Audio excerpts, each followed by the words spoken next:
A light at the end of the tunnel. We end as we began, with a map. You've been so busy focusing on Antarctica and all the lies of the satanic cabal that you forgot to examine the location that brought you here in the first place. The North Pole at the center of Gleason's map and the flat plain we call Earth. Gerardus Mercator was a Flemish geographer and cartographer and is responsible for the Mercator projection for navigation, in which north is up and south is down. It is pretty much the same map we refer to today as the standard map of Earth. A year after his death in 1595, Mercator's family compiled his life's work into an atlas, which contained his earlier works. Here is one of his atlases produced in 1569. The map's polar extremities of north and south are represented by huge bodies of land. In panel 13, a more detailed look of the North Pole or the Arctic is provided. It shows a quasi-circular body of land at the North Pole, separated into 4 quadrant continents, with what appears to be an island in the middle. Mercator's 1595 world map presents this Arctic region in more detail. The body of land or rock in the center of these 4 quadrant continents here is called Rupes Nigra, which translates to Black Rock.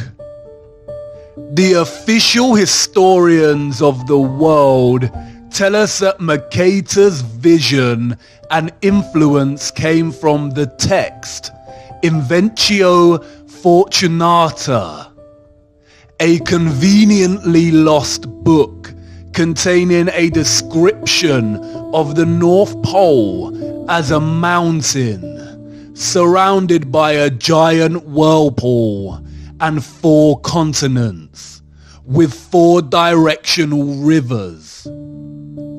Historians date the book to being created in the late 14th century and tell us that no pages or extracts of the lost book have ever been discovered. There are a vast amount of maps from this era, from all different cultures, that depict the North Pole in a similar way.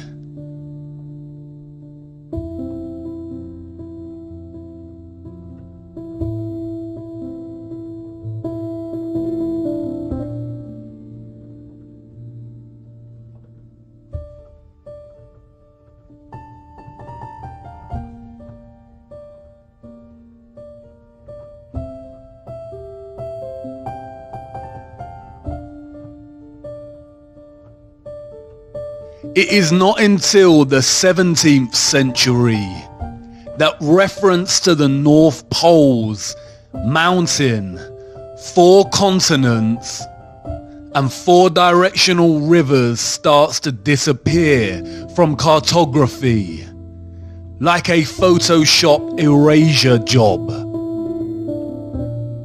This coincides and aligns with the rise of Galileo, the father of heliocentrism.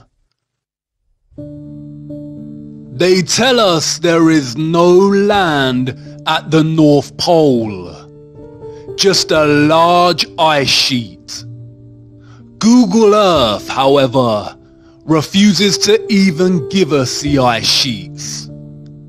They love to show us their thwarted version of Antarctica, but when venturing north, all that remains is Greenland. Look at Greenland here. Edges of real land before a huge mass of white engulfs the entire country. This does not look real. They claim that Google Earth works by superimposing satellite images, aerial photography, and GIS data onto a 3D globe. That's great. So where are the perpetual ice sheets at the Arctic Sea? A closer look at the North Pole here is very telling. Zooming into this little island, something interesting appears. A glitch in the matrix.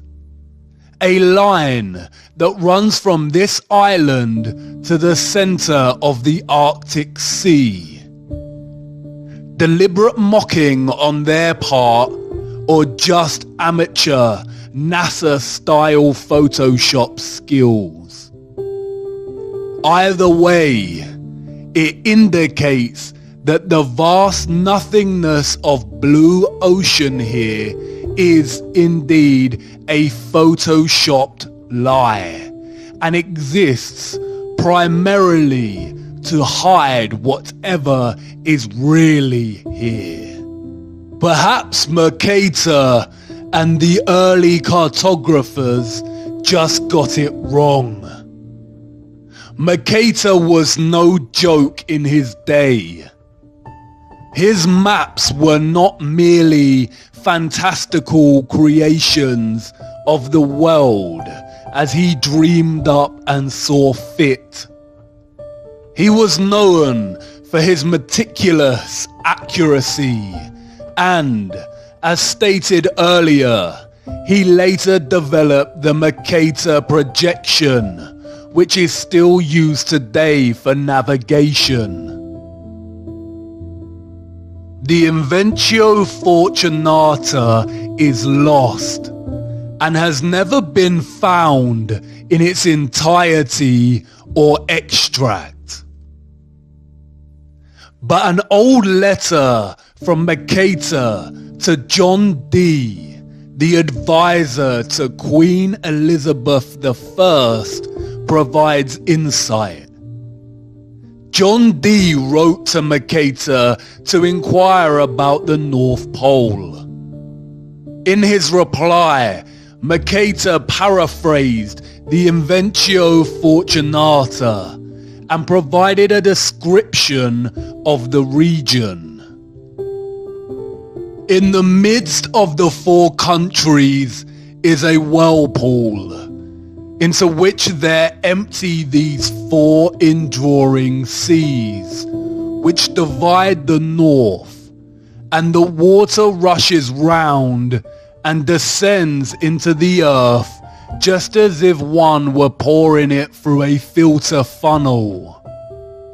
It is 4 degrees wide on every side of the pole. That is to say, 8 degrees altogether, except that right under the pole there lies a bare rock in the midst of the sea. Its circumference is almost 33 French miles, and it is all of magnetic stone, and is as high as the clouds. It is black and glistening. In Johann Rouche's 1508 map, the North Pole is represented in a similar manner, and the map's legend states, "It is written in the Book of the Fortunata, under the Arctic Pole there is a high magnetic rock, 33 German miles in circumference. A surging sea surrounds this rock as if the water were discharged downward from a vase through an opening to 4 mouths below. Around are islands, of which 2 are inhabited. Here the ship's compass loses its property, and no vessel with iron on board is able to get away. A magnetic rock or mountain at the center, at the North Pole, with the northern star Polaris fixed right above, unchanging, while the rest of the stars and constellations in the firmament revolve around it. Could the source of all magnetism and electromagnetism on Earth emanate from this magnetic mountain? It is an undisputable fact that compasses point north. But the satanic cabal tell us that the Earth is a spinning globe with 2 magnetic poles, the north and the south.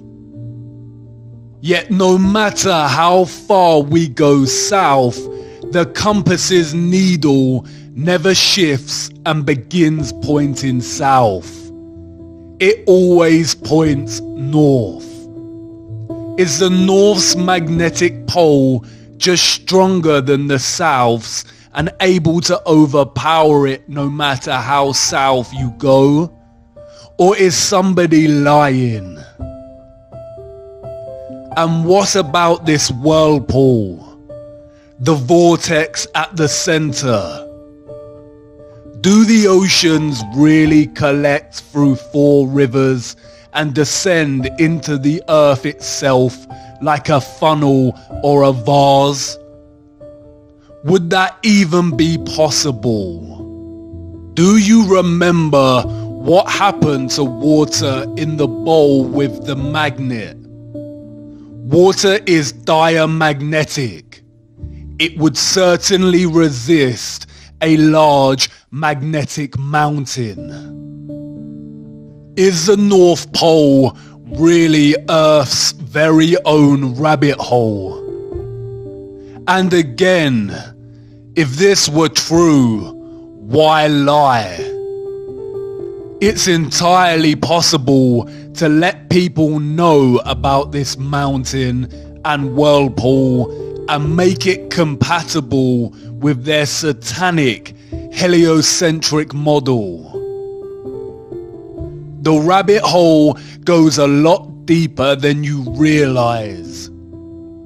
It's hard to imagine a bigger secret than flat Earth itself, the firmament, the giant trees and quarried land. But there is one.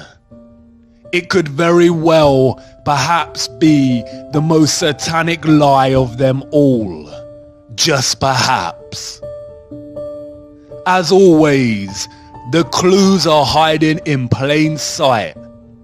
In the symbolism, in the mythology, the language, the metaphors, the movies, waiting patiently to be discovered. If we were to take them at their word and believe that Mercator and other renowned cartographers of the time were just influenced by a now missing book, the journey would end here. But by now, we know better than that. History is a corruption. The truth has been shattered, fragmented, mythologized, and scattered. All cultures throughout time have spoken of an ancient and sacred land. The ancient Greeks called this place Hyperborea, a land of perpetual sun. They said the people of Hyperborea were giants that lived for 1,000 years and enjoyed a life of happiness. Look at that word. Hyper is a prefix meaning beyond, and Boreas was the god of the north wind. Hyperborea, beyond the north wind. It is reminiscent of another word, the Aurora Borealis, the Northern Lights. The Hindu and Buddhist traditions speak of this legendary land as Shambhala. In Buddhist mythology, Mount Meru has its roots in hell and its summit in heaven, and is the bridge between Earth's realms. Scholars have pondered the location of Shambhala, writing that the literature frequently asserts that the world axis is associated with the center of Shambhala, and therefore it cannot possibly coincide with the Earth's spin axis unless Shambhala lies at the North Pole. Numerous sources support the tradition that Shambhala once lay near the North Pole. The Scythians, a branch of the Vedic peoples who roamed the Central Asian steppe, told of a wonderful place, similar to Shambhala, that lay far to the north. In most Asian cosmology, Mount Meru stands at the center. Look at the cosmological geometry here. Mount Meru at the center with 4 surrounding continent lands. In the fountain source of occultism, Paraka writes, this spot is the summit of what in the Hindu Puranas is called Shveta Dvipa, Mount Meru or Sumeru. It is the North Pole of the Earth. It is the mystical North Pole. The Japanese spoke of the island of the congealed drop, which was placed at the North Pole. The Vedics called this land Paradisha. Ewaranon in The King of the World writes, according to the Vedas text and the Persian Avesta, Paradisha was literally located in the sense of the word at the pole. The ancient Hebrew word for Paradisha is Pardes, which translates to garden. In Norse mythology, we have Vergelmir, the whirlpool at the roots of the cosmic tree Yggdrasil, where we are told all rivers flow from. The ash is greatest of all trees and best. Its limbs spread out over all the world and stand above heaven. 3 roots of the tree uphold it and stand exceeding broad. One is among the Aesir, another among the Rime giants, in that place where aforetime was the yawning void. The third stands over Niflheim, and under that root is Vergelmir. You've seen this before. Look closer. A circular rim of mountains. Perhaps at first mistaken for the Antarctic ice ring. But compared to Mercator's 4 continents surrounding Rupes Nigra, a circular rim of mountains.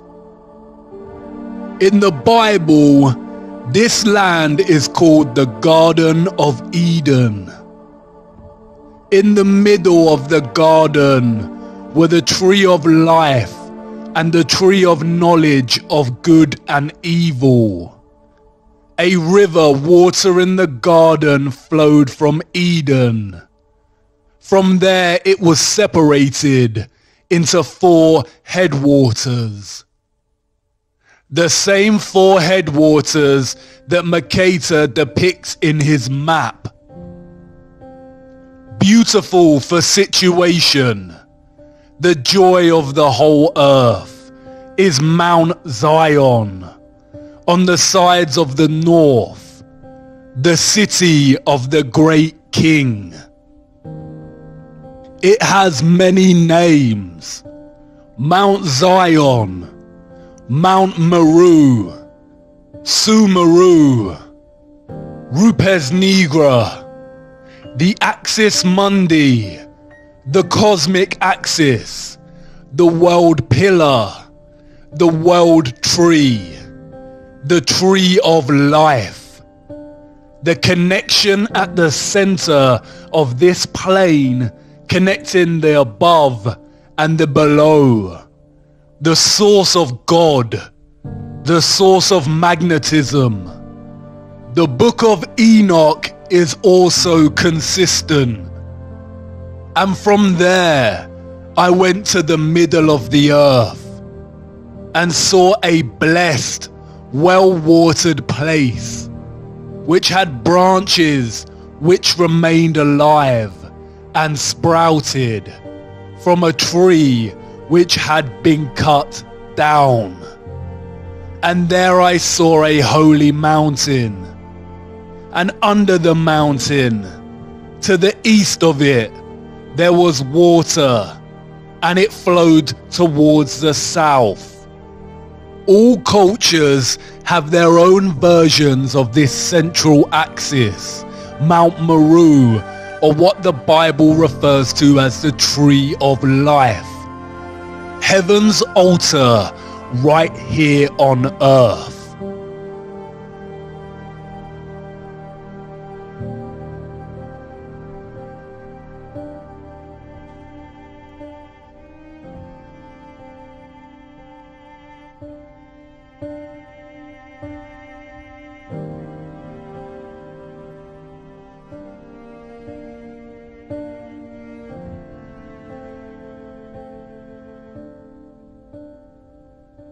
William D. Warren in Paradise Found states, "Is anywhere in the temple of nature there was to be an altar, it could only be here."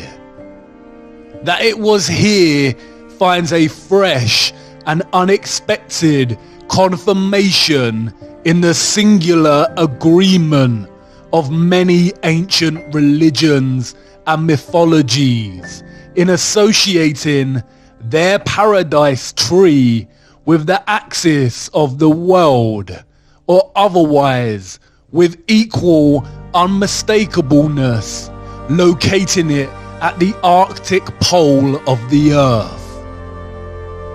The North Pole is truly the land of 1,000 names. In accounts of his voyage in search of the Garden of Eden, Irish Saint Brendan, also known as the Navigator, journeyed to the north past Iceland and Greenland and recounts seeing great crystal pillars. A lot of Celtic mythology centers around the northern regions, with many believing that the real location of the Arthurian Avalon is actually at the center, the North Pole. Interestingly, the same John Dee that wrote to Mercator claimed that King Arthur conquered the far northern region. According to John D., another missing text, the Gestae Arthuri apparently contained an account of Arthur's expedition to the North Pole. Another text, the Legis Anglorum Londonis Collectae, testifies to this same expedition. Through Celtic mythology, King Arthur became associated with the North constellation, the Great Bear, otherwise known as Ursa Major. By Sir Walter Scott's day, King Arthur had become firmly associated with the Pole Star, or Polaris. In his 1805 work, Lay of the Last Minstrel, he states, Arthur's slow wane his course doth roll, in utter darkness round the pole. The northern bear lowers black and grim, Orion's studded belt is dim. The symbolism speaks louder than the corrupted history. King Arthur's Knights of the Round Table and the Western and Chinese zodiacs are strikingly similar. The Chinese zodiac table. It is our flat earth. The constellations of the dome or firmament circling the magnetic center, as do the yin-yang of the sun and the moon. King Arthur and the 12 knights at the round table. 12 zodiac signs, 12 knights, with King Arthur's seat at the top, like Polaris. Look at the rose in the center. It is very similar to Mercator's representation of the North Pole. The 4 continents look like petals, and the magnetic mountain in the center looks like the plant's stigma. Is the North Pole the true Holy Grail? The clock, with its 12 hours, all time revolving around the center or the pole.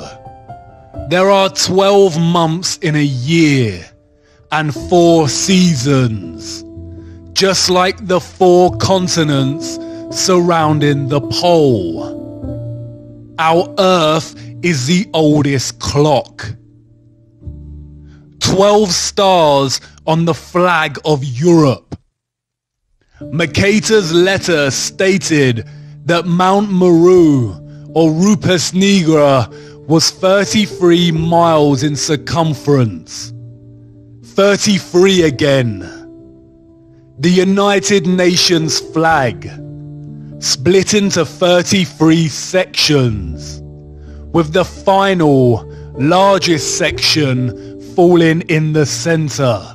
33rd degree Freemasonry. During the course of initiation, the Mason is taught that the North is Masonically a place of darkness. The Freemasons worship East, West, and South, and forsake the North.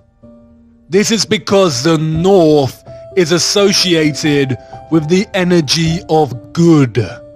It is the source, the magnetic mountain, the axis mundi directly underneath Polaris, the fixed constant star. 33 is also the age Jesus was when crucified. Many scholars have drawn links between Jesus and King Arthur. Jesus had 12 disciples. Da Vinci's The Last Supper.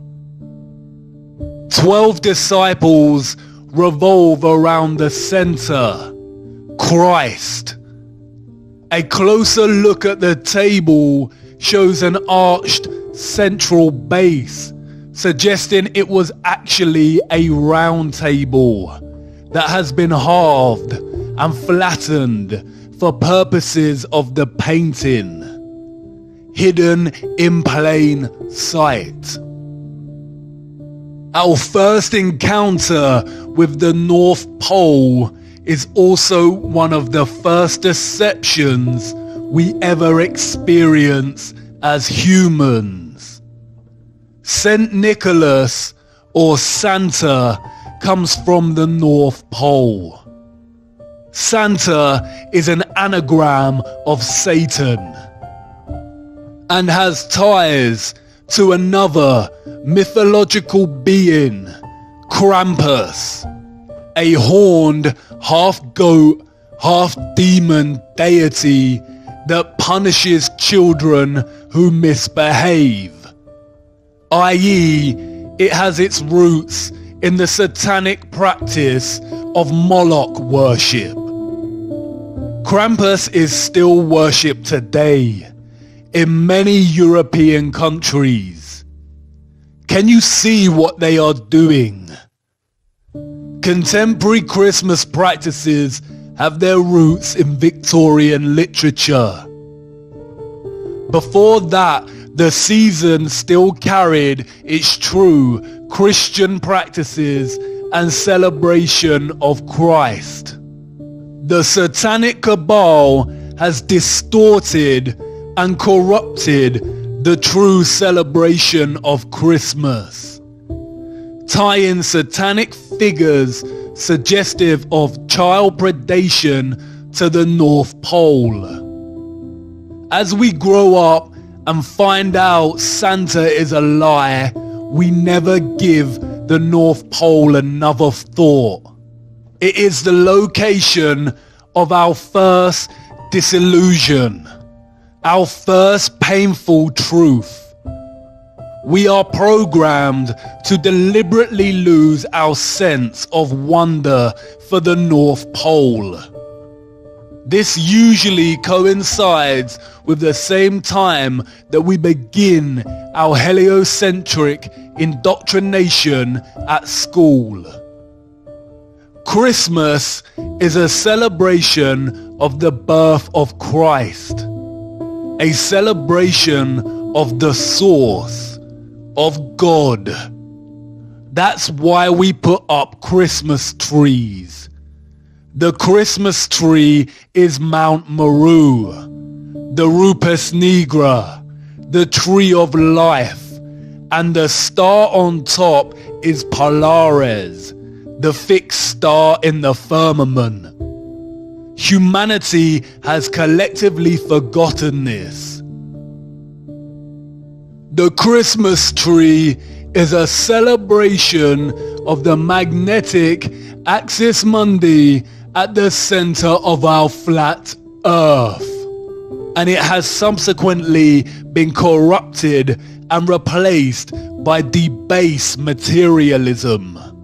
We no longer remember what we are celebrating. The satanic cabal must corrupt the North Pole. They tell us it's just an ice sheet, but Google Earth cannot even give us a photoshopped version of the ice. They don't even want people interested in ice sheets. They can't even bear to acknowledge the North Pole. It is against their satanic religion. Hollywood movies always contain things hidden in plain sight. But there are a select few of these movies that are highly satanic and Masonic. The Truman Show is a metaphor for our programmed deception living under the dome. Rosemary's Baby, Monsters Inc., and Eyes Wide Shut all depict the elite cult of Satanism and the practices of Moloch, child sacrifice, and adrenochrome harvesting. The Matrix is an obvious metaphor of humanity's slave status. The Matrix itself being the programmed deception cast upon humanity, who have no clue to the true nature of their reality. But there is another film, probably the most Masonic of them all, The Wizard of Oz, Dorothy's journey through the land of Oz. Notice the red shoes. Do you remember what Macaulay Culkin said about the red shoes? Dorothy and her unlikely band of friends must follow the yellow brick road to the Emerald City to ask the wizard if she can be sent home. The author, Lyman Frank Baum, developed maps for his land of Oz. Does this remind you of something? 4 lands or continents surrounding the central Emerald City, just like the North Pole in Mercator's map. Look at the representation of the Emerald City in the film. Look at the domed halo surrounding the city. Much like the halo we see with representations of Christ. But does it remind you of something? Look closer. Columns. Basalt columns. The magnetic tree of life at the center, also cut down in our history. The Emerald City. What else emits an emerald green glow? The Aurora Borealis. The Northern Lights. Look at the yellow brick road in the film. A swirl to the center. A whirlpool of sorts. Somewhere over the rainbow. The rainbow again. The Bifrost Bridge from Norse mythology. A path between heaven and earth. Between Midgard and Asgard. Bifrost means the swaying road to heaven. In Islam, it is called Al-Sirah, the narrow bridge people must pass in order to enter paradise. Look at the ancient Siam city in Thailand. This is supposed to be a recreation of Sumeru Mountain. Look at the bridge you have to cross on your journey. And what about the whirlpool at the center? Mercator described it as a filter funnel. Norse mythology labels it as Vergelmir, or the world's well.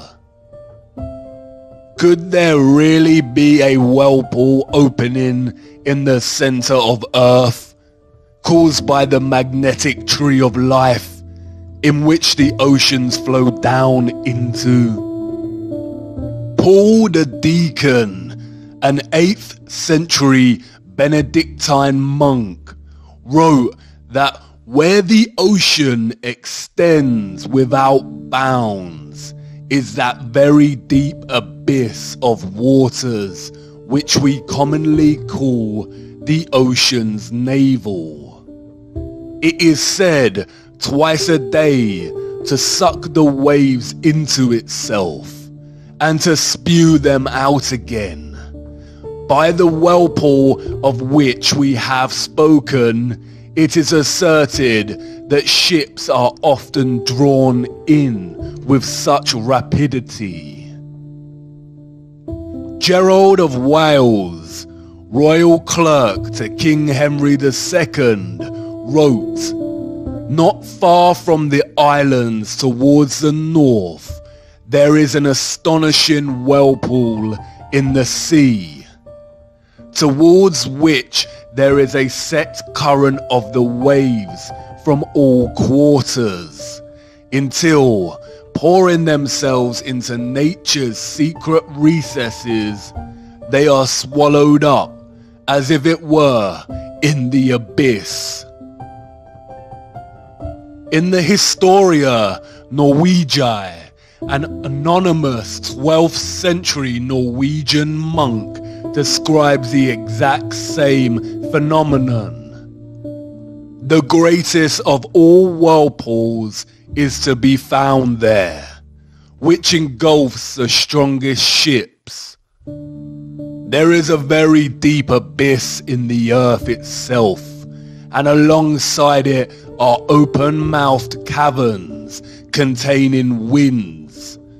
These winds draw to them the waters of the sea through hidden passages in the earth. They shut them up in the vaults of the abyss. The powerful source of magnetism offers some suggestion as to how this central vortex on Earth actually works. Not only is water diamagnetic and will resist gaining proximity to a magnetic mountain, creating an opening, but also a powerful magnetic source and a powerful central axis mundi would generate a strong electromagnetic field or electromagnetic stream. This takes the form of a toroidal electromagnetic field. Even in their heliocentric lie, they acknowledge that the Earth's magnetic field is toroidal, or shaped like a torus. The name Mercator or Mercator produces the 7-letter anagram creator or creator, tor, toroidal or torus. The source of the toroidal magnetic field lies at the center, or the bull's eye, the bull, the torus. Do you see how they have corrupted the torus by making it synonymous with the horned animal?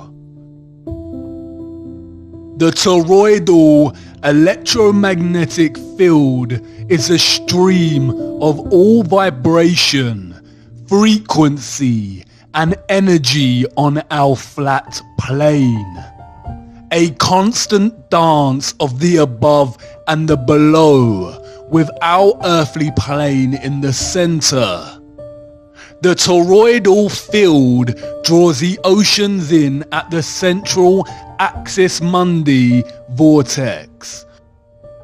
As the water is drawn into the center of the earth, it keeps going and is most likely drawn out again at the perimeters of Antarctica. Hence, that is why there is so much ice. It freezes because there is not much sunlight at the outer perimeters of flat Earth.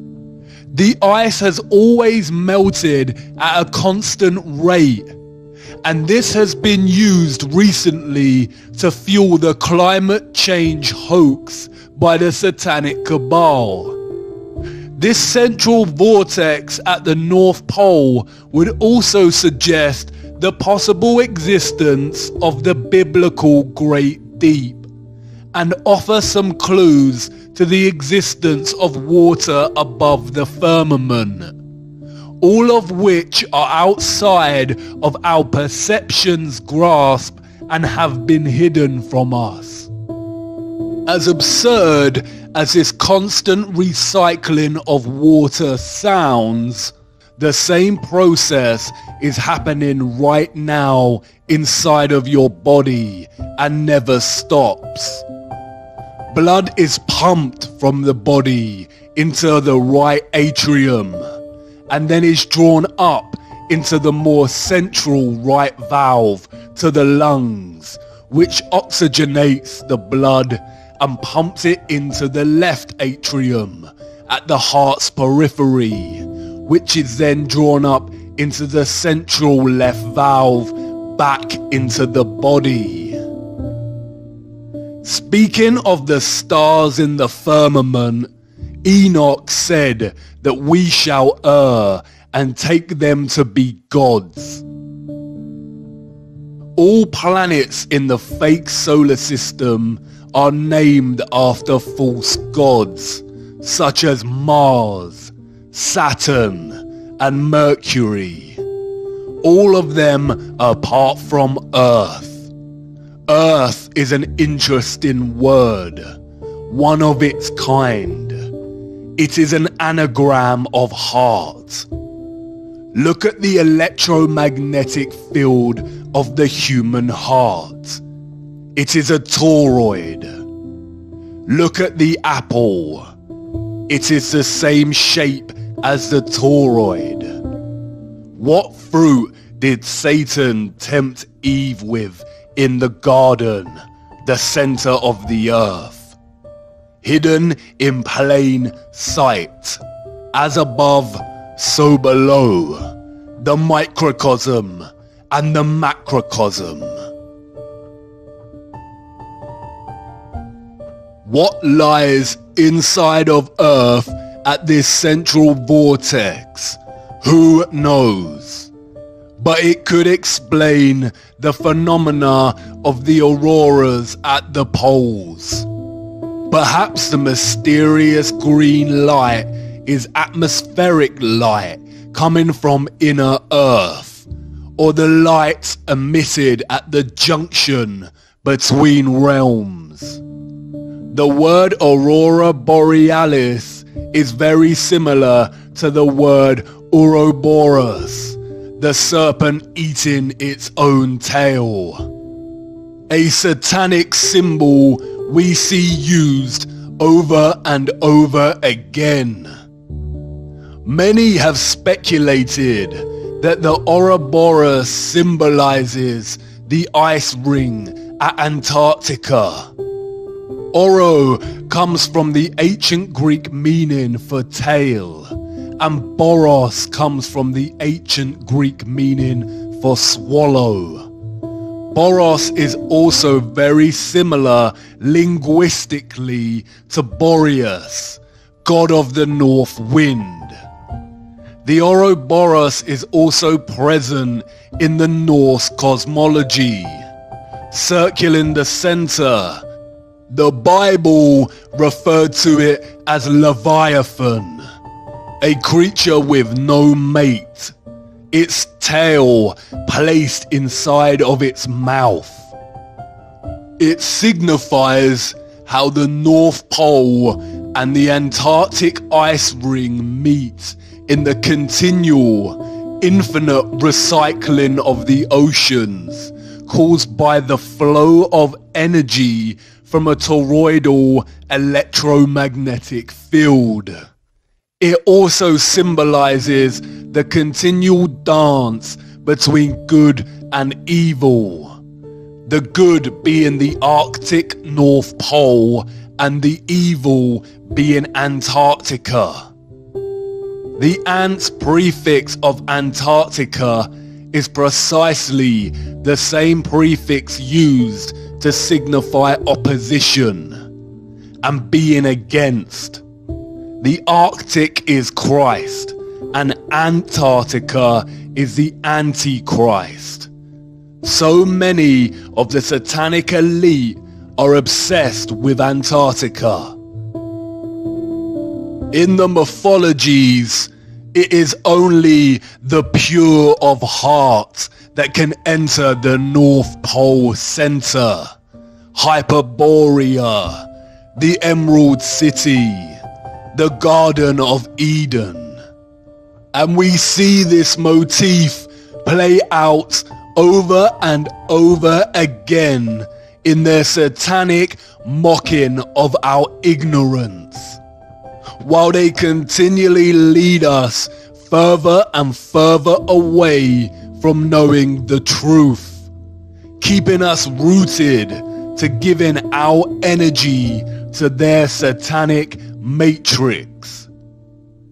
The recent BFG movie shows the characters jumping into another realm at a center with a giant tree.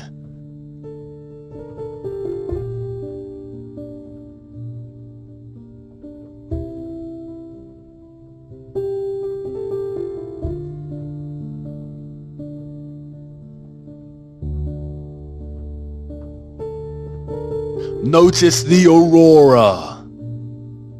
Stephen King's The Dark Tower series places the magnetic Mount Meru, the Rupes Nigra, in the center. Notice the familiar map and the Arthur Rose. Look at a clip from the film. It's a map. My father showed me a map like this once. Inside the circle is your world and my world. Many others. No one knows how many. The Dark Tower stands at the center of all things. And it stood there from the beginning of time. And it sends out powerful energy. Interestingly, Stephen King also wrote another novel about life under the dome. Philip Pullman wrote a children's novel called The Northern Lights, in which the protagonist enters another realm through the aurora. Jules Verne's Journey to the Center of the Earth sees its protagonists enter inner Earth in the north, just beyond Iceland. We have the Wandering Mountain in the never-ending story. Notice the rainbow.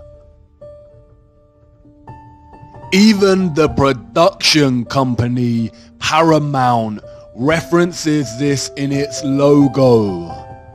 Notice the dome stars above the Paramount, the Mount Meru, Mount Zion. We see reference to Flat Earth and the Tree of Life, Mount Meru, hidden in plain sight everywhere. George Bush International Airport. The Flat Earth map on the ground with a huge Tree of Life in the center, reaching up to the dome above. Darling Gardens in Sydney, Australia. The Flat Earth map again, with the Antarctic ice ring and the magnetic mountain in the center. Even the Central United Nations meeting room displays this imagery. Notice the starred dome above and the grand gold pillar in the center. What about flights? Wouldn't pilots have noticed if there were a huge vortex at the center of the Earth? Well, perhaps, if they actually flew over the region.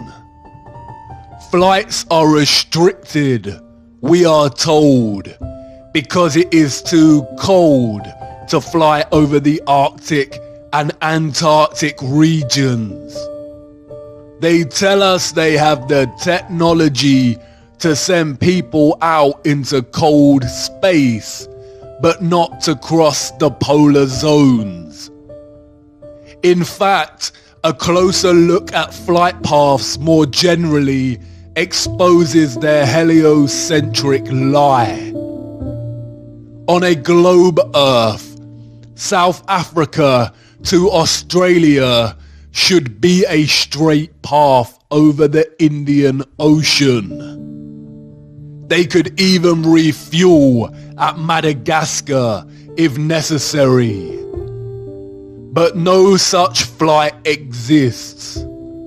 They all stop off at Dubai, Hong Kong, or Malaysia. A huge detour that makes no sense on a globe, but makes complete sense when looking at a flat Earth map. It's the direct flight path on flat Earth. We are running out of time. It is important to acknowledge the remaining and resistant beauty of our world despite the vast amount of barbaric quarrying. It is undeniable that our flat Earth quarry retains aspects of beauty. Sometimes so powerful it is described by humans as breathtaking. Although we are a species born out of the barbaric behavior of those who destroyed the Earth, Carbon-12 is not the entirety of our biological design. Like the land, we retain elements of the good, which can be traced back to divine creation, or what is called God. Whether you view God as a being, vibration and magnetism itself, or something else does not matter. God is the source, the intelligence that designs and creates. Hexagonal efficiency is just one geometric design found in living organic matter. There is a sequence and ratio underpinning all geometric shapes, life, and matter itself. These are the Fibonacci sequence and the golden ratio. The Fibonacci sequence, the mathematical sequence of adding the last two numbers that came before, starting with 1. As the sequence continues, a constant ratio of 1 to 1.6 appears. This is called the golden ratio and continues indefinitely. To imagine what a 1 to 1.6 ratio looks like, compare it to a 1 to 1 ratio. Any rectangle with any two of the numbers of this Fibonacci sequence forms what is known as the golden rectangle, a perfect rectangle. This rectangle can be broken down into squares the size of the next Fibonacci numbers. Similarly, if you construct the rectangle with the 1 to 1.6 ratio and begin to make incremental golden ratio points within that, you end up with the same results as the Fibonacci sequence. If you divide each with an arc, then the pattern begins to take shape. We see Fibonacci's spiral, the spiral in and of itself. A spiral, spiraling out at the sequential ratio of 1 to 1.6. Fibonacci's spiral is literally found everywhere in the natural world, on both a microcosmic level and a macrocosmic level.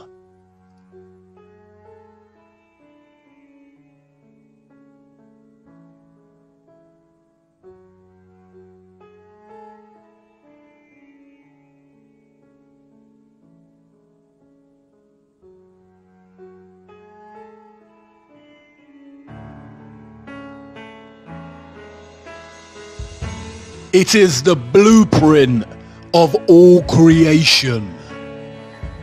It is not a coincidence that the entire education system pretty much ignores the golden ratio and golden spiral. We are not taught about this because the inevitable conclusion of understanding the omnipresence of this ratio is to acknowledge intelligent design and creation. It is the fingerprint of God. When viewed from above, the toroid takes on the shape of a spiral. Your brainwashing and programming has to have such a powerful grip over you if you think for 1 second our flat Earth itself would not take on the same ratio and patterning. A golden spiral concentrating into a central vortex at the North Pole. Do you see how they have taken the fingerprint of God, the spiral, and corrupted it through the most evil act that can be committed? The rape, torture, and murder of a child and drinking its blood. How to continue after discovering such evil exists and the deceptions cast upon humanity. What to do when things fall apart, when down becomes up and up is now down, when those you trusted the most deceived you and let you down, when the storm comes. Center yourself. Return to the center, and not in the way they tell you. There is a reason the satanic cabal pushes things like meditation and want you to participate in blind positivity. There is a reason that most organizations now subscribe to this narrative and ask you to attend to your well-being.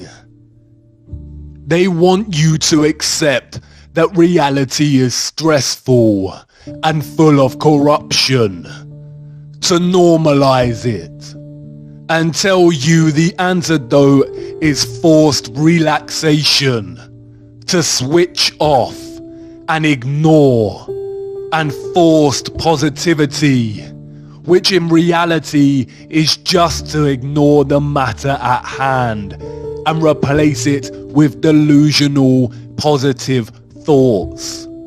In other words, to turn a blind eye. The eye is a microcosm of flat Earth itself, with the pupil at the center, giving you sight.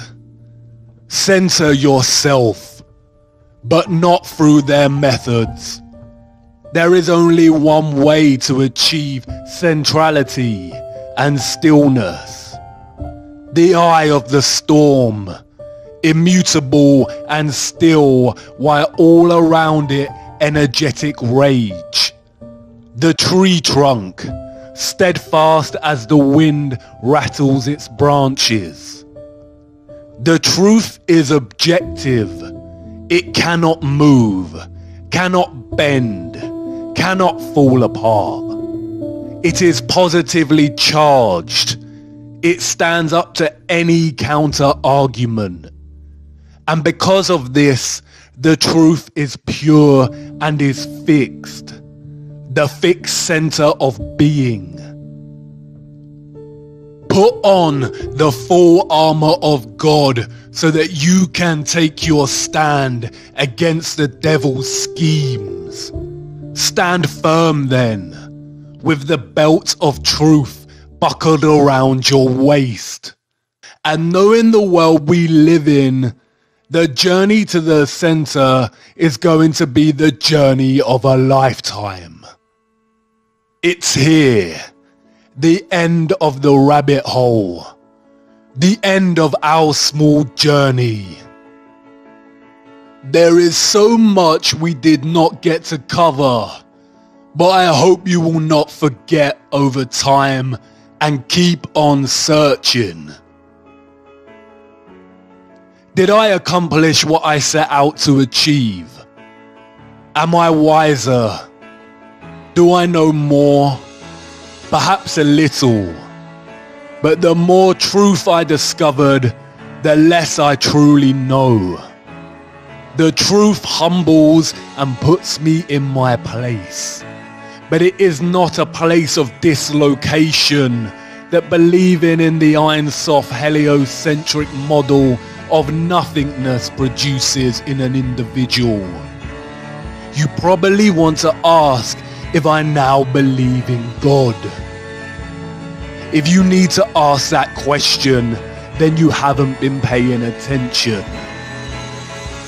I didn't tell you before because I knew I wouldn't need to. But this isn't really an ending for me or for yourself. For I know that something in you, viewer, has forever changed. Whether it's your entire perspective of the earth, or just a small fraction of something that may nag at you during the late nights when sleep doesn't come. This isn't goodbye, and this is not an exit. It's actually the beginning. You're not really leaving the rabbit hole. You cannot leave the rabbit hole now. You've seen too much. The road doesn't end here. It's just a brief pause at the crossroads of another entrance to another rabbit hole. The journey of a lifetime.